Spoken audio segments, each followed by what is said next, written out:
sejauh mana hasil dari penyelidikan yang dilakukan Polda Metro kenapa agak lama ini hasil penyelidikannya.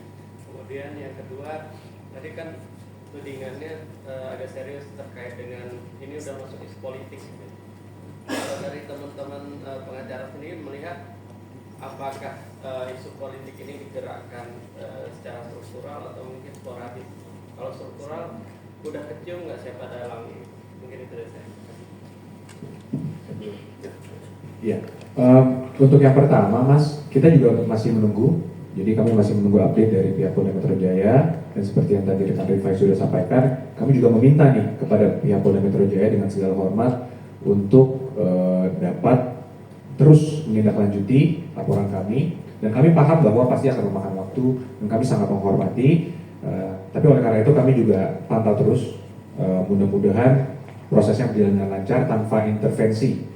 Jadi kita berharap ini tidak ada intervensi dari manapun, tidak terpengaruh pihak manapun, sehingga jelas clear hitam putih kalau memang ada unsur pidananya mohon segera diproses. Dan untuk yang kedua tadi, justru sebenarnya Mas bukan kami yang menduga, tapi justru dari konferensi pers pihak sana lah yang kami sudah melihat nih, loh kok konferensi pers mengenai ijazah konferensi pers mengenai ijazah Pak Jokowi, itu kok statement-statementnya mulai belok nih. Kok sudah ada mengatakan yang tadi mengasingkan Pak Jokowi, kok statementnya menyinggung keluarga Pak Jokowi, termasuk Mas Wapres dan lain-lain. Nah itulah yang kami lihat, loh, ini mulai kelihatan aslinya gitu. Jadi sebenarnya bukan kami sama sekali dari awal melihat, ya kami posisinya kami kuasa hukum Pak Jokowi merasa bahwa hak-haknya dilanggar, merasa difitnah, sehingga kami mengajukan laporan. Tapi justru dari mereka yang mulai terlihat nih, fakta-fakta baru aslinya mulai terlihat, ya itulah yang kami sayangkan. Dan kami juga menunggu, sebenarnya pertanyaan sama Mas tadi, kami menunggu sebenarnya ini siapa di balik ini. Jadi mungkin kita sama-sama menunggu, Mas. Saya juga penasaran. Ada tambahan? Pertama, terima kasih dari Kompas. Sepakat juga udah agak kelamaan ya penyelidikannya ya. Tadi gunakan diksi agak kelamaan, betul. Jadi kami juga tadinya menghargai proses yang sudah berkembang. Cuma karena kita lihat sudah hiruk pikuknya sangat tidak sehat, maka mungkin cara terbaik adalah segera status perkaranya dibuat jelas. Ya. Kalau bisa meningkat pendidikan, kalau dihentikan, gitu ya. Itu satu. Lalu kedua, ya memang kami melihat ini ada yang mengorkestrasi, ya karena gerakannya itu dari awal, dari 2 bulan yang lalu di ruangan ini kami sudah menganalisis juga, bahkan dari 2 tahun yang lalu kan kami nggak mau tunjukkan ijazah, karena kami tahu ujungnya bukan itu kok. Ya, secara logikanya Mas, kalau saya tunjukkan ijazahnya sekarang, Mas bisa lihat asli itu enggak? Mata kita kan tidak mampu menilai itu. Yang paling benar adalah laboratorium, puslapor. Sekarang pas lapor sudah keluar, suruh tunjukkan lagi. Jadi cara berpikirnya tidak logis, tidak konsisten gitu. Ya, lalu kembali ke kita melihat gerakannya ini kok ada yang mengorkestrasi ya, dari sistematikanya, terus cara masuknya begitu ya. Tapi siapa di belakangnya, ya itu untuk keterangan kami lah, gitu ya. Itu untuk kami, karena kembali lagi tidak mudah membuktikannya. Cuma intinya karena kami melihat ini sudah di luar betul persoalan akademis, mencari kebenaran, dan ini memang udah membuat gaduh. Ya mungkin di negara hukum ini jawabannya adalah ya hukum harus jadi panglima, ya untuk menghentikan ini semua gitu ya. Apalagi di tahun pertama ini seharusnya kita ini mendukunglah pemerintahan mau berjalan belum nyampe 6 bulan gitu ya, sudah bikin gaduh sana sini. Karena kita semua juga pemilih di sini. Saya bukan orang politik, tapi saya juga punya hak suara gitu kan. Saya juga boleh menentukan agar Indonesia ini tetap paling tidak stabil. Ada saatnya dinamika itu muncul, tapi nggak sekarang ini gitu ya, kepagian gitu ya. Jadi lebih kurang itu jawabannya. Tapi menurut saya karena kalau kebetulan kami orang hukum, dalam situasi seperti ini paling benar adalah cara hukum gitu ya. Bahwa sekarang dia lari-lari tuh, jadi kan kembali sebenarnya mereka juga tidak konsisten. Keluar hasil lapor dipersoalkan, katanya dari 3 ijazah itu ada jarak huruf apa segala macam dibahas. Padahal itu kan kembali lagi itu digital, bukan analog.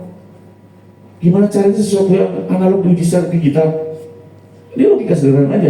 Tapi kalau mereka pegang 3-3-nya itu ijazah, mereka periksa, itu baru menarik gitu.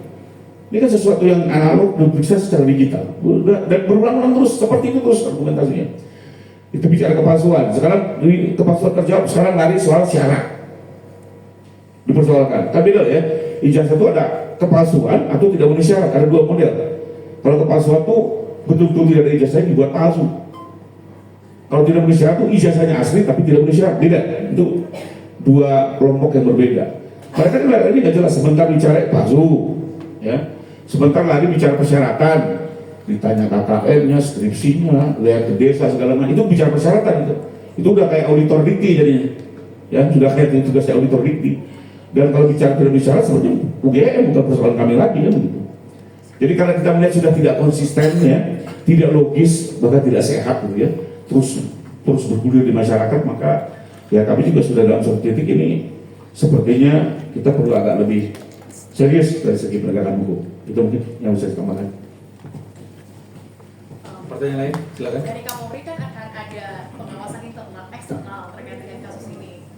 Kira-kira kalau dari tim kuasa hukum tanggapannya seperti apa? Sebenarnya kembali lagi kalau buat kami ini berlebihan, Pak. Ya. Di undang-undang Sisdiknas maupun putusan-putusan MK, silakan teman-teman baca, untuk menentukan apakah ijazah sah atau tidak, cukup keterangan lembaga penerbit. Boleh lihat undang-undang Sisdiknas itu. Artinya tidak Ya, ada. betul ya. Jadi itu yuridis. Padahal di banyak kepala daerah itu di MK ijazahnya tidak ada. Cukup dengan dikeluarkan surat keterangan lulus dari kampus yang bersangkutan, selesai secara hukum. Dinyatakan sah dan boleh ikut jadi pilkada kan gitu. Nah, sebenarnya UGM sudah berikan keterangannya sudah didengar pula oleh pihak Bareskrim. Bahkan bukan hanya keterangan pihak dosen loh, ini udah sampai segala teman kuliahnya, segala dosennya, segala bukti suratnya dikumpulin coba, bisa seperti kuliahnya. Sebenarnya sudah selesai gitu. Jadi telapor pun dalam pandangan kami sebenarnya berlebihan. Ya, saya kasih gambaran contoh Mbak kalau punya sertifikat tanah, untuk menguji asli tidak Mbak tanya BPN atau tanya puslapor? BPN, gitu. Gampang sekali gitu ya. Mbak yang dari TV One kalau punya SIM untuk tahu SIM-nya asli nanyanya ke Dirlantas atau ke puslapor? Dirlantas. Itu logis banget gitu. Tapi ya kemarin teman-teman Bareskrim tetap masih membawa ke Polri ya. Tapi tetap menghargai sebagai bentuk kehati-hatian dengan mungkin juga mendengar keluhan-keluhan dari pelapor ya. Tapi kembali lagi mau sampai kapan? Sekarang diminta lagi gelar khusus gitu ya. Saya pikir itu sudah berlebihan karena dan gaya dari awal kita sudah berdoa pola ini seperti itu, lempar isu baru lagi, nanti 2 minggu lagi ada lempar isu baru terus, dan kalau kita terus ikut gendangnya nggak selesai Pak. Ya masih banyak isu hukum yang lebih menarik dibanding ijazah ini ya, banyak loh isu hukum yang bisa kita bahas ya. Tapi ya kembali lagi beginilah cara mempolitisasi hukum, dan intinya kami juga minta ini untuk diwaspadai dan sama-sama kita dorong untuk lebih proper ke arah jalur hukum yang benar. Demikian. Jadi saya tambahin sedikit terkait itu. Jadi kita harus sampaikan seperti yang Bareskrim telah sampaikan terkait pengaduan masyarakat terkait pemalsuan itu sudah selesai, sudah dihentikan.